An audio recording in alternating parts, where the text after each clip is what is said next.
para que nos explique con mayor detalle. Le estamos tocando la puerta a Lucho Benavente, director de Vox Populi, con 35 años en el mundo de las encuestas. Lucho, buenos días.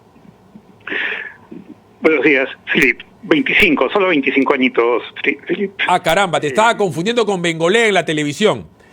Pero a ver, cuéntame. Bueno, un montón de años, ¿no? Un montón, bueno, 25 años es toda una vida. Es más, ¿cuántos muchachos de 25 años votan?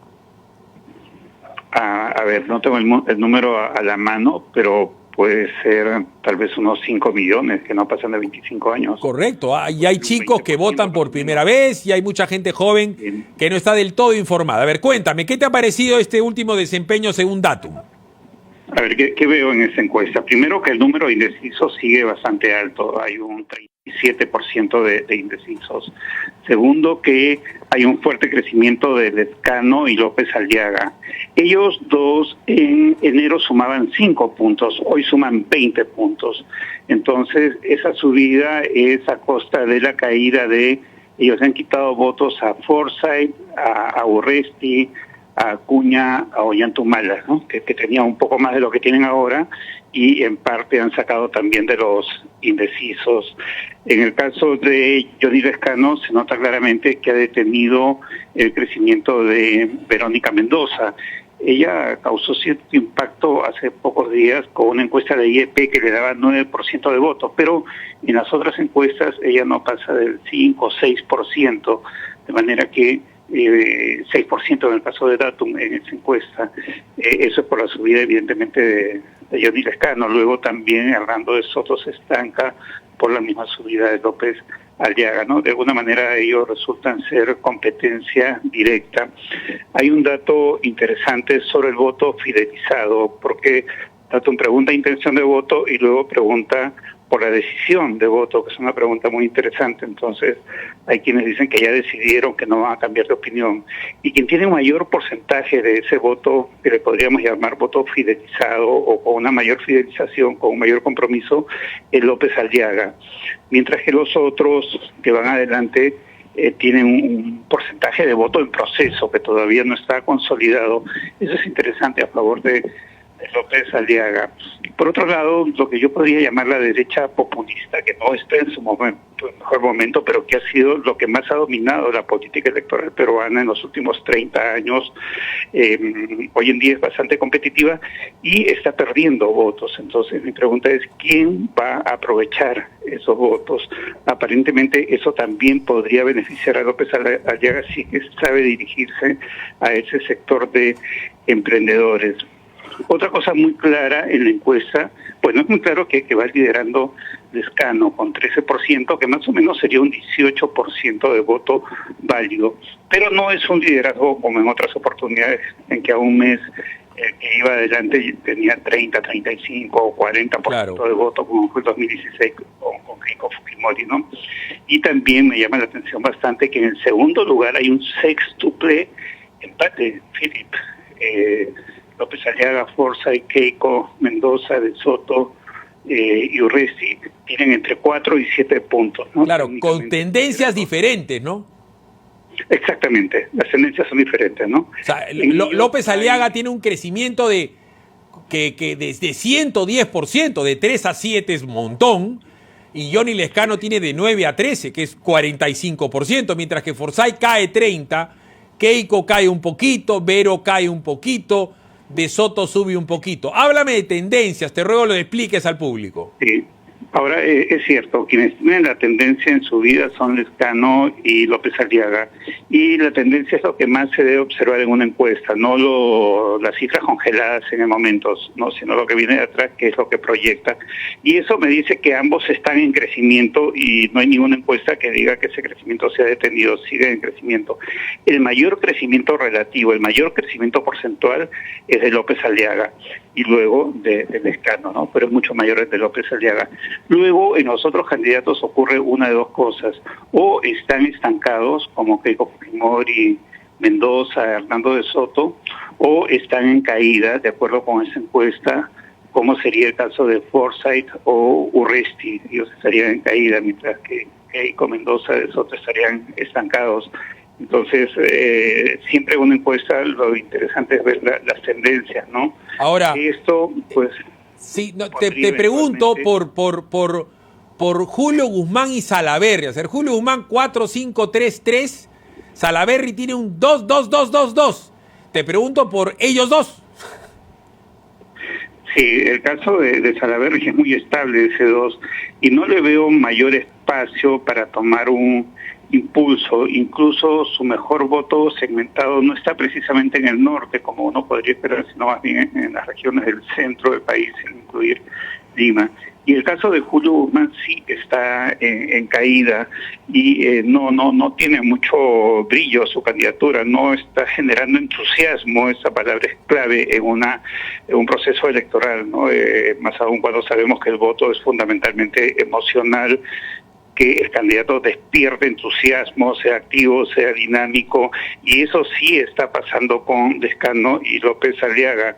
Por lo tanto, no le vería muchas posibilidades de recuperación a Guzmán, porque además él representa un espacio político donde podemos juntar Partido Morado, Sagasti, Gobierno, Vizcarra, Vacancia, todo ese conjunto de cosas que no son lo mismo, pero tienen bastante afinidad, está muy desprestigiado en este momento en el Perú. Bueno, y además tiene una propuesta, creo yo, probablemente, ya muy sexualizada, ¿no? Insisten mucho en el tema del ellos y ellas, todas y todas, que si el aborto, que el matrimonio gay. Y no digo que eso no pueda ser importante para un sector de la población, pero ahorita la agenda está en el COVID, en la situación económica y en la seguridad, y como que se han enmarrascado en una lucha estéril, ¿no? Porque hay prioridades que no está viendo Guzmán. Mira, España, que es 1000 veces más liberal que el Perú en todo ese tema de ellos y ellas, no me refiero a la revista de caretas, claro, ¿cierto?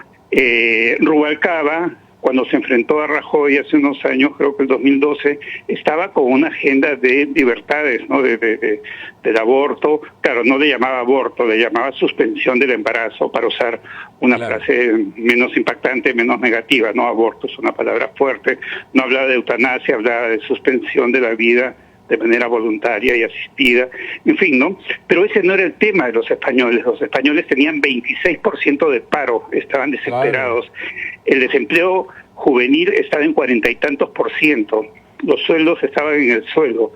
Entonces, era una crisis muy profunda por efecto de la crisis financiera internacional que tiene un impacto en 2010-2012 en España, y la agenda era otra. Entonces, acá la agenda es otra. La agenda es la supervivencia, tanta muerte, y la agenda es el trabajo, el empleo, la producción. Claro, además también, hoy por hoy hay un tema de anticorrupción muy importante, y te pregunto por Vizcarra, ¿no? A Vizcarra le ha salido otra coima más.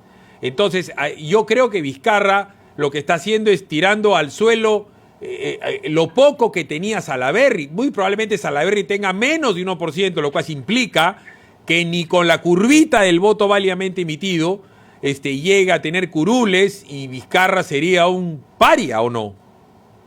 Va a ser bien difícil, porque no levanta. Ese 2% es demasiado estable, y claro, y con el voto válido, ¿a cuánto sube? Sube a 2,6, a 2,7, hay un 37% de indecisos en la encuesta de Datum, ¿no? Y queda lejos de pasar la valla, ¿no? Entonces, en un momento dado se pensó que era una candidatura, la de Vizcarra, que jalaba al presidente, que arrastraba al presidente. Más bien era a la candidatura presidencial, era al revés, ¿no? Usualmente el candidato presidencial es la locomotora que jala a los congresistas, ¿no? Pero acá era al revés. Pero ahora está ya desinflado Vizcarra por un fenómeno que ya hemos conversado en otras oportunidades, que sintonizó con la población que detestaba el Congreso, etcétera, etcétera. Vizcarra se fue con 60% de aprobación, y algo le va a quedar, ¿no? Porque es así. Leguía hasta el año 80 tenía seguidores, y su hija Carmen Leguía tuvo votos. El Velasco tenía al PSR, el Partido Socialista Revolucionario, con votos durante un tiempo. En fin, esos personajes de la política que terminan muy cuestionados durante un tiempo arrastran votos. A ver, te pregunto entonces, a colación de eso, Ollanthumala, 1%, 2%, 3%, 1%. Ollanthumala es parte del caso Lavajato, que tú y yo sabemos que más ruido y pocas nueces, porque casi todo el mundo está libre y estamos en manos de Odebrecht. pero Ollantumal está con 1% y con Nadine Heredia en arresto domiciliario. A él el desamor ha sido más abrupto, ¿no? Claro, sí. En realidad no tenía mucho espacio desde un inicio. Digamos, en una ecuación muy simple, todo el desmadre, por usar una palabra bastante clara, de los últimos años, de alguna manera, en una comparación, nos pueden hacer ver que con Humala estábamos mejor. El país era más estable, no había tantos problemas, no había tanto desempleo, no había tanta crisis, había más estabilidad. Entonces, en esa comparación, de alguna manera, esa comparación favorece, beneficia a Ollantumala. Tal vez por ahí pudo haber tenido una base, un concepto para poder vender, ¿no? Pero su campaña no ha sido impactante. Y por otro lado, el escenario está muy competitivo y la verdad es que los peruanos no quieren políticos tradicionales, no quieren un cambio. La demanda de cambio es muy grande esta vez, más que otras veces. A ver, hacemos el resumen ejecutivo. Lescano 13, con una subida importante de 45%, con una subida de 110%, Porky o Rafael López Aliaga. ¿Lo de Porky lo ha ayudado o no? Sí, claro, Porky es un personaje simpático, afable, buena onda, ¿no? No, 7%, Forsyth que se cae, 7, Keiko 7, Verónica 6, De Soto 5, Urresti 4, Acuña 3, Guzmán 3, Salaverry 2, Pedro Castillo 2, Ollantumala 1, otros 3, Blanco Viciado 16. Normalmente el Blanco Viciado está entre 14 y 16, ¿no? Sí, más o menos. El año pasado, bueno, llegó como a 20% en la congresal, eso pasó el 20%. Y ahora otro dato bien importante en esta encuesta, creo que es el voto en el sur, que el sur es muy emblemático como una zona muy rebelde en el país. Claro. El voto en el sur se lo está llevando en ese momento Johnny Lescano, ¿no? Claro, él viene de Puno, aunque ha sido congresista por Lima, tiene 24%, mientras Verónica Mendoza tiene solo 7%, entonces definitivamente... O sea, él le ha comido a Mendoza. Le ha arrebatado el voto del sur, sí. Ahora, este es el voto en positivo. Veamos el voto en negativo, el antivoto, que también pesa. Candidatos con más rechazo. Keiko Fujimori en enero 52, febrero 57, ahora en marzo 62, o sea, a recontra crecido el antivoto. Ollanta Humala, 29-37, 41. Después está César Acuña, me parece raro, ¿no? Con 26%, yo no pensé que tenía tanto antivoto. Verónica Mendoza, 19% ha crecido su antivoto. Julio Guzmán ha crecido su antivoto a 16%. George Forsyth sigue con 12%. Urresti, 12%. Lescano, 8%. López Aliaga, antivoto, 7%. Los dos han crecido, de 5 a 8, de 4 a 7. Daniel Salaverry, 6%. Háblame entonces del antivoto. A ver, el antivoto mide, como su nombre lo dice, el rechazo a los políticos y por otro lado mide sus posibilidades de crecimiento. Si un candidato tiene mucho antivoto, entonces tiene límite para crecer, a diferencia de un candidato que tiene poco antivoto. Eso me diría que Lescano con 8 y López Aliaga con 6% están en índices bastante bajos. Y la pequeña subida que han tenido es pues porque están tomando cierto liderazgo en las encuestas y es natural que eso ocurra. Pero aún así me sorprende mucho porque del 2001 al 2016 casi siempre los dos candidatos que tenían más antivoto o uno de los dos que tenían más antivoto eran los que pasaban a segunda vuelta, ¿no? En algún momento Keiko Fujimori, Alan García, Ollantumala, Alejandro Toledo tenían el mayor antivoto y ellos pasaban a segunda vuelta, iban contra las reglas, ¿no? Como que tener un gran antivoto te lleva a la segunda vuelta cuando debería ser al revés, ¿no? Esa vez no está ocurriendo eso, ¿no? Y creo que es por la razón que explico. El mayor antivoto está en los candidatos más tradicionales, de alguna manera, ¿no? A esas alturas, dentro de lo que tenemos precisamente, Keiko, Ollanta, Acuña, significan lo más tradicional. Entonces sí hay una fuerte demanda de cambio en el Perú. La gente no quiere saber nada con lo ya establecido. Eso está clarísimo. Ahora, y de alguna manera tendrían que hacer una lectura política esos personajes de que eso es lo que no son lo que demanda la ciudadanía.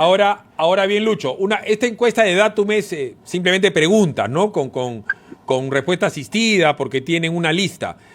Sí, seguramente pasado mañana va a estar acá, pero con simulacro de votación con cédula. Y ahí entra a tallar la cara y la recordación de la marca, es decir, del símbolo. ¿quién gana y quién pierde en la simulación del voto y en la mecánica electoral?